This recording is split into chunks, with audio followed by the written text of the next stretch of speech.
Welcome back to happy feeling Tamil. Sorry friends, 4 நாளாக என்னால் video போட முடியல. என்னோடய ஃபோன் ரிப்பேர் ஆகிடுச்சு. இப்போ புது ஃபோன் வாங்கியாச்சு. அதனால ஒரு ஸ்வீட் ரெசிபியோடு நம்ம ஆரம்பிக்கலாம். ப்ரெட்டில் ஒரு ஸ்வீட் பண்ண போகிறோம். ரொம்ப சிம்பிளான ஒரு ஸ்வீட்டு. ஃப்ரெண்ட்ஸ், என்னோடய வீடியோவை கண்டிப்பாக தொடர்ந்து பார்த்து எனக்கு சப்போர்ட் பண்ணுங்கள். ப்ளீஸ் நீங்கள் லைக் பண்ணுங்கள், ஷேர் பண்ணுங்கள், சப்ஸ்கிரைப் பண்ணுங்கள். பெல் பட்டனையும் நீங்கள் டச் பண்ணிங்கன்னா தான் நோட்டிஃபிகேஷன் கிடைக்கும். இதுக்கு தேவையான பொருட்கள் வந்து ஸ்வீட் ப்ரெட் இந்த மாதிரி நான் டைமண்ட் ஷேப்பில் கட் பண்ணியிருக்கேன். உங்களுக்கு விருப்பமான ஷேப்பில் நீங்கள் ட்ரையாங்கிள் ஷேப்பில் எப்படி வேணால் நீங்கள் வந்து கட் பண்ணிக்கலாம்.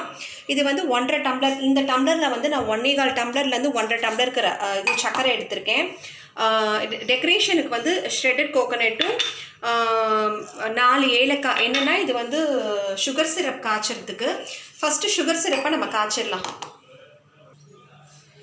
இப்போது அதே டம்ளரில் நான் 1.5 டம்ளர் தண்ணி எடுத்திருக்கேன்.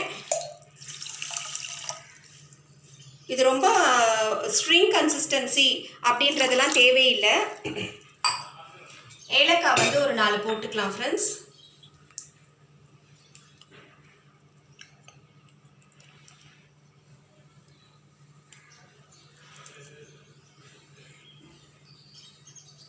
இது நல்ல சுகர் வந்து டைல்யூட் ஆகிறதுக்குள்ளே நம்ம ப்ரெட்டை வந்து டீப் ஃப்ரை பண்ணி எடுத்துக்கலாம்.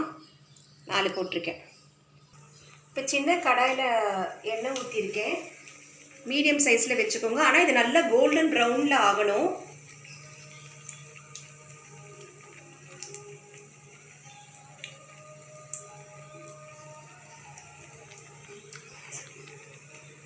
கோல்டன் ப்ரௌனில் ஆகிற வரைக்கும் நான் வெயிட் பண்ணி உங்களுக்கு காமிக்கிறேன் ஃப்ரெண்ட்ஸ். இந்த அளவுக்கு கோல்டன் ப்ரௌனில் எடுத்துக்கணுங்க. மீதி நம்ம போட்டுடலாம். 2 போட்டு கூட எடுத்துக்கலாம். போட்டு எடுத்துகிட்டு நான் காமிக்கிறேன் ஃப்ரெண்ட்ஸ். இந்த அளவு டைல்யூட் ஆனால் போதும். சர்க்கரை வந்து கரைஞ்சி கொதிச்சா போதும், நிறுத்திடலாம். இப்போ பாருங்கள், இந்த ப்ரெட்டு நான் போட்டுட்ருக்கேன். ஃபுல்லாக போட்டோன்னே நான் உங்களுக்கு காமிக்கிறேன் ஃப்ரெண்ட்ஸ்.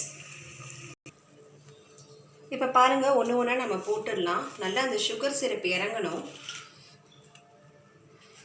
நீங்கள் ரொம்ப கம்பி பாதத்துக்கு நீங்கள் காய்ச்சினீங்கன்னு வச்சுக்கோங்களேன், அப்போ வந்து அது ஒரு மாதிரி பூத்து போன மாதிரி ஆகிடும் ப்ரெட்டில்.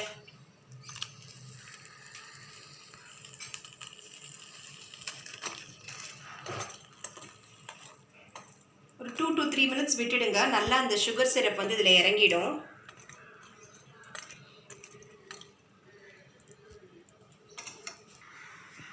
ஒரு 5 minutesல பண்ணக்கூடிய ஈஸியான ஒரு ஸ்வீட்டு. நான் பாதாம் முந்திரி வேணும்னு தான் போடலை, ஏன்னா அது நெய்யில் வறுத்து தான் நம்ம போடணும். அப்போ கண்டிப்பாக இந்த கலர் ப்ரெட்டுக்கு அது தெரியாது. ஷ்ரெட்டட் கோகோனட் வந்து நான் அழகுக்காக தான் வச்சேன். இது ரொம்ப நல்லாவும் இருக்கும் சாப்பிடவும். அதனால தான் நான் இதை டெக்கரேட் பண்ணேன் ஃப்ரெண்ட்ஸ். ரொம்ப சீக்கிரமாக பண்ணக்கூடிய ஒரு ஸ்வீட்டு. 2வது வந்து சுகர் சிரப்பில் சர்க்கரை பாகில் வந்து 2 நிமிஷத்துக்கு மேலே போடாதீங்க, அப்புறம் உடைய ஆரம்பிச்சிடும். நல்லா பதமாக வராது. தேங்க்யூ ஃப்ரெண்ட்ஸ் ஃபார் வாட்சிங்.